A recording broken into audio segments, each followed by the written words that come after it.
सोचिए, हर दिन जैसा उस दिन भी सूरज उगा था, लेकिन पूरा शहर शांत था। जिन गलियों में कभी हंसी गूंजती थी, वहाँ आज सिर्फ खामोशी है और सड़ते हुए लाशों की बदबू। लोग घर से निकलते हैं, लेकिन ये नहीं जानते कि वे शाम तक जिंदा वापस लौटेंगे या नहीं। दरवाजे पर क्रॉस का निशान है, खिड़कियां बंद है और हर चेहरे पर एक ही सवाल, अगला नंबर किसका। साल था 1347 और इंसान लड़ नहीं रहे थे किसी दुश्मन से, बल्कि लड़ रहे थे एक ऐसा बीमारी जिसने तलवार से ज्यादा लोगों को मारा और इतिहास को हमेशा के लिए बदल दिया। इस महामारी का नाम था ब्लैक डेथ। तो हेलो गाइस, मेरा नाम है सौरभ और चलिए शुरू करते हैं आज की एक सच्ची और नई कहानी। साल था 1347, अक्टूबर का महीना। यूं तो इस समय को ऐतिहासिक तिथियों की सूची में अक्सर याद नहीं किया जाता, लेकिन वो न भूल सकने वाला वक्त था। यूरोप का मौसम सर्द हवाओं से खुशगवार था। ब्लैक सी के पास क्रीमिया के काफा पोर्ट से भागते हुए जेनस व्यापारिक जहाजों ने लंबी दूरी तय कर सिसिली के मेसिनिया पोर्ट पर पहुंचा, जिन्होंने यूरोप में ब्लैक डेथ की एंट्री की। ये जहाज प्लेग से प्रभावित थे, जहां मुगल सेना ने संक्रमित लाशें शहर में फेंकी थी। बहुत इंतजार के बाद लोगों ने देखा कि जहाज किनारे से लग गए हैं, लेकिन उसमें से कोई बाहर नहीं निकल रहा। लोगों को कुछ समझ नहीं आ रहा था। कुछ समय बाद जब वे खुद जहाज पर चढ़े तो उनके होश उड़ गए। जहाज में चारों तरफ लाशें पड़ी हुई थी। लाशों के बीच कुछ जिंदा लोग जीवन की डोर थामे हुए थे, जो काले, नीले, सूजन और खांसी से पीड़ित थे। यहाँ मौजूदा हर कोई ये सवाल लेकर खड़ा था, आखिर इतनी बड़ी संख्या में मौत कैसे हुई। इस समय तक किसी को भी ये अंदाजा नहीं था कि आगे आने वाले समय में यूरोप में कितनी बड़ी तबाही मचने वाली है। असल में ये लाशें मौत का फरमान थी और इन्हीं लाशों से शुरू हुआ वह मौत का तांडव, जो अगले कई सालों तक चला। मौत का ये सिलसिला धीरे धीरे पूरे यूरोप में फैलने वाला था और एक महामारी यानी एपिडेमिक का रूप लेते जा रहा था। देखते देखते यूरोप की 1/3 आबादी इस महामारी के चंगुल में आ गई। अनुमानित मौतें लगभग 25 से 50 मिलियन की थी। इस महामारी का नाम था ब्लैक डेथ। लेकिन सवाल ये है कि ये बीमारी आई कहाँ से और इसका नाम ब्लैक डेथ क्यों रखा गया। इस जहाज में मरे हुए लोग आखिर किस देश की यात्रा करके लौटे थे और इस महामारी का दुनिया की आबादी पर क्या इफेक्ट पड़ा और आखिर कैसे इस भयानक महामारी से यूरोप ने जंग जीती। आइए आज इन सभी सवालों के जवाब समझते हैं।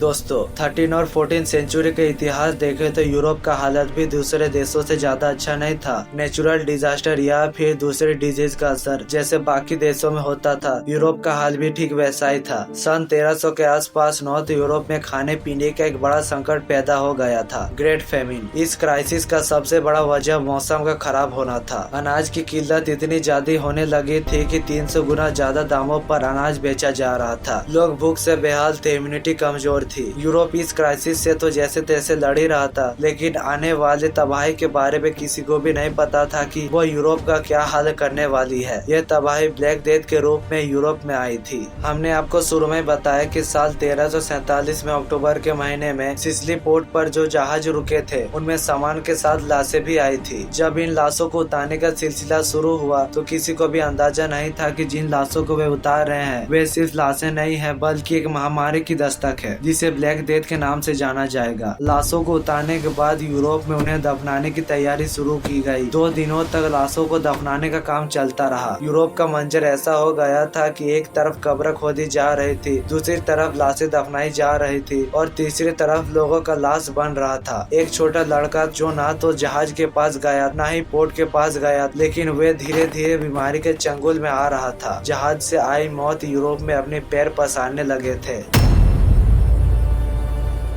असल में ये एक प्लेग था, बैक्टीरिया यार्सिनिया पेस्ट से होने वाली बीमारी, जिसे ब्लैक डेथ का नाम दिया गया। सवाल अभी भी वही है कि ये बीमारी आई कहां से और कैसे फैली। इस बीमारी के फैलने को लेकर रिसर्चर ने कई थ्योरी दी। किसी ने इसे जानवर से फैलने की बात कही तो किसी ने इसे इंसान से ही इंसान में ट्रांसफर होने का दावा किया। बीमारी को लेकर एक और ये भी दावा किया गया कि ये बीमारी सबसे पहले सेंट्रल एशिया या चाइना के आसपास के इलाकों में थी। जी हाँ, ये बीमारी भी चीन से ही आई थी और सिल्क ट्रेड के द्वारा पूरी दुनिया में फैली। रिसर्चर ने इस बीमारी के फैलने के लिए ट्रेड रूट्स को जिम्मेदार ठहराया। 13 सेंचुरी के दौरान एशिया में जहाज के जरिए दूसरे देशों में आना जाना और व्यापार किया जाता था। यूरोपियन वर्ल्ड के साथ साउथ एशिया और सेंट्रल एशिया की कनेक्टिविटी के लिए लैंड और वाटर रूट्स को डेवलप किया गया था। चाइना से स्पेशली सिल्क को ट्रेड किया जाता था, इसलिए इस रूट को सिल्क रोड कहा जाता है। 1346 से 47 में जब ब्लैक क्रीमिया पहुंच पहुंचा तो वहां से यूरोपियन शिप्स में चूहे और प्लेग के जरिए फैल गया। उस वक्त आज की तरह टेलीकम्युनिकेशन सर्विस या इंटरनेट तो थी नहीं, इसलिए वो खबर भी किसी को रही थी कि दूसरे देशों में क्या चल रहा था। ये बीमारी प्रमुख 3 प्रकार की थी, बुबोनिक, प्लेज से, निमोनिक हवा से खांसने छींकने से और सिम्प्टोमेटिक ब्लड में। उस दौर में मेडिकल साइंस ने इतनी प्रगति नहीं किया था कि महामारी से बचा जा सके। रिसर्चर ने प्लेज रेड, स्क्वेरल जैसे रोडेंट्स पर रहती थी और मुख्य कैरियर माना। प्लेज के बैक्टीरिया इन्फेक्टेड पर्सन के विटल ऑर्गन को सबसे ज्यादा डैमेज करते थे।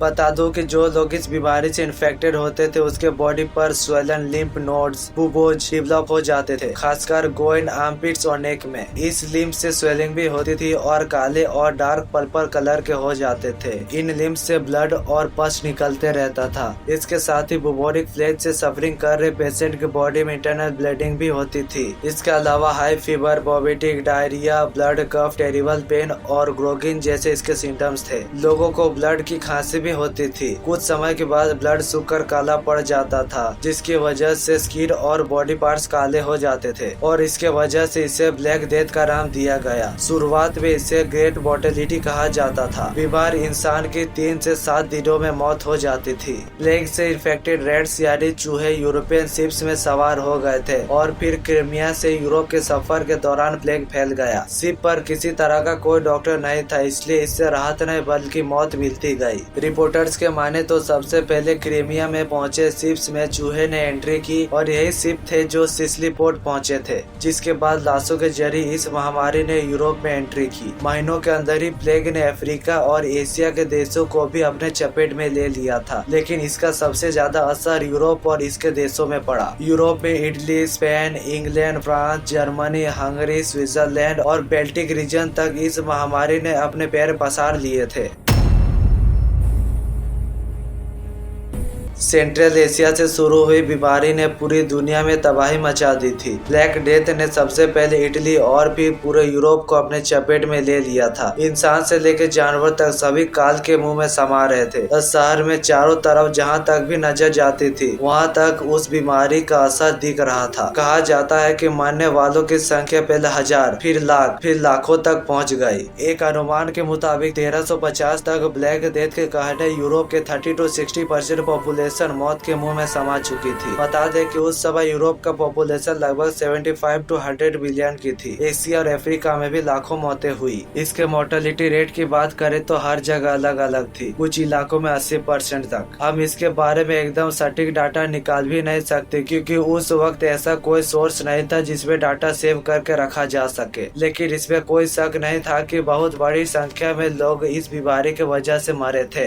एक बार में ही इतनी बड़ी संख्या में लोगों की मृत्यु हुई कि यूरोप के सोशल और इकोनॉमिक कंडीशन पर बहुत भारी प्रभाव पड़ा। इसके वजह से लेबर फोर्स कम हो गए और वेजेस बढ़ गए। आधी आबादी खत्म हो जाने के कारण यूरोप में गरीबी तो कम हो गई, लेकिन लेबर्स की कमी हो गई। ट्रेड प्रभावित हुए और रिसेशन का दौर शुरू हो गया। रोजगार की चीजों की कमी होने लगी, रोजगार का अवसर खत्म हो गया और चारों तरफ अनएम्प्लॉयमेंट फैल गई, जिसके कारण भूखमरी फैली। प्लेग के कारण जितने लोगों की मौत नहीं हुई थी उससे ज्यादा मौत भूखमरी के कारण हो गई। इस ब्लैक डेथ का एक असर लोगों में अंधविश्वास के रूप में भी दिखाई दिया। यूरोप के लोगों में प्लेग को लेकर अंधविश्वास खूब फैल गया था। लोगों के पास इस बीमारी का इलाज नहीं था, इसलिए लोगों ने गॉड के तरफ देखना शुरू किया। कुछ लोग इसे काला जादू भी कहते थे, जिसकी वजह से एंटीसेमिटिज्म फैला। यहूदियों को जिम्मेदार ठहराया, हजारों यहूदियों को मार दिया गया। फ्लैजेलेट जैसे पद उभरे जहाँ लोग खुद को कोड़े मारते थे। कुल मिलाकर प्लेग ने जाते जाते समाज में कई विचारधाराएं भी जन्म दे दी थी। चर्च की अथॉरिटी कमजोर हुई।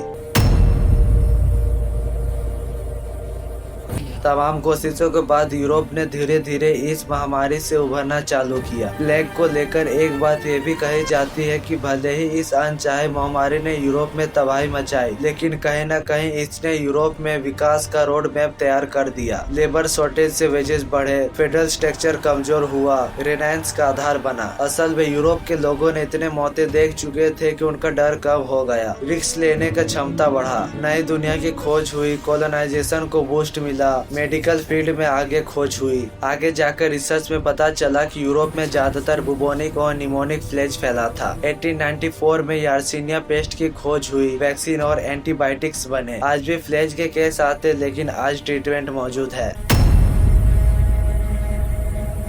यूरोप के इतिहास में ब्लैक डेथ महामारी एक काला अध्याय बनकर रह जाएगा, जिसे कभी भी भुलाया नहीं जा सकता। इसे इतिहास का सबसे बड़ा पॉपुलेशन डिजास्टर कहा जाता है। ये वो भयानक घटना थी जिसने रातों रात यूरोप की आधी आबादी को मौत की नींद सुला दिया था। लेकिन यूरोप इससे हारी नहीं, उसने नए नए खोज किए और इससे बाहर निकला।